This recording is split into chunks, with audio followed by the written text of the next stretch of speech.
There has been a tremendous amount of venture capital that has gone into sharing economy platforms, of course in China, but also in other countries around the world. Um, I think that some of the early sharing economy business models are very robust. Home sharing, ride sharing, labor market platforms, co-working spaces, all of these are robust business models that are going to generate hundreds of billions of dollars of value in the future. But there's also a wave of businesses that have just jumped onto the sharing economy bandwagon. There are lots of Uber for this or Didi for that kinds of businesses, and I don't think a lot of them are viable. But even though many businesses would fail, I don't think that this is a bubble. Because if you look at the sizes of the industries that these platforms are challenging, the transportation industry is a multi-trillion-dollar industry every year. It is 20 to 30 times bigger than the advertising industry. And the advertising industry by itself has spawned Facebook and Google. And so certainly the transportation industry could spawn half a dozen platforms of the scale of Facebook or Google. So I don't expect that the venture capitalists overall will lose their money. I think that they will reap rich rewards. But there will be some business models, especially this, let's apply the sharing economy to this category or that category, which may fail.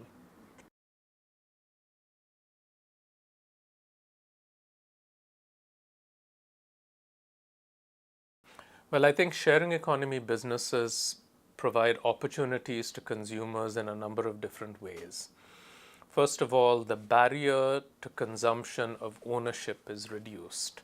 A much larger fraction of the population can participate in having access to good things. So in many ways, the sharing economy democratizes access to a higher standard of living. This is not just for assets, but also, say, for taking a vacation, which you can do through Airbnb much more easily now. You may not have been able to afford it if you had to, rent 3 hotel rooms for your family of 5. It also empowers consumers by putting them more in control. Who succeeds and fails among the providers in the sharing economy, the people who are actually providing the goods and services through the platform, depends very heavily on online ratings by other consumers.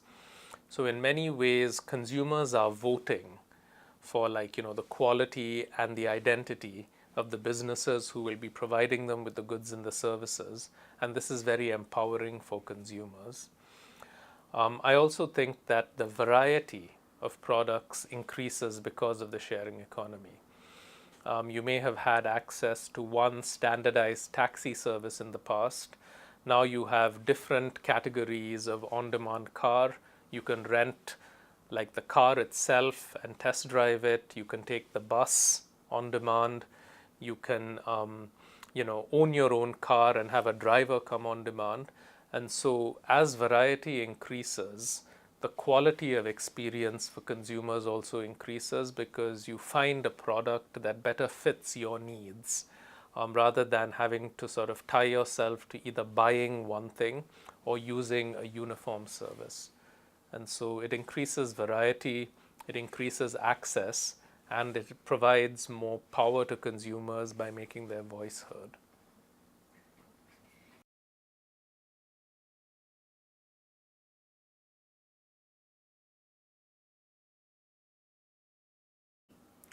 Well, I think the sharing economy will be a double-digit percentage of China's GDP within the next 10 years. I think the traditional industries will also remain.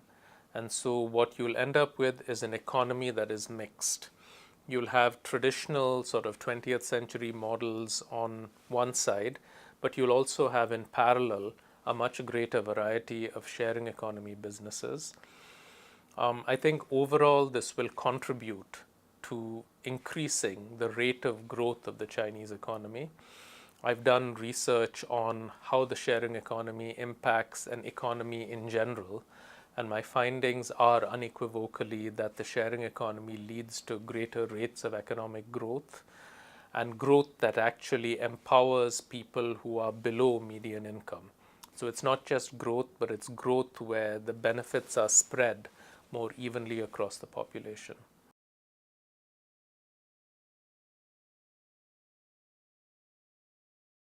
I see a lot of promise in four particular industries. One is healthcare, where we will see an increasing variety of platform-based alternatives for non-critical healthcare.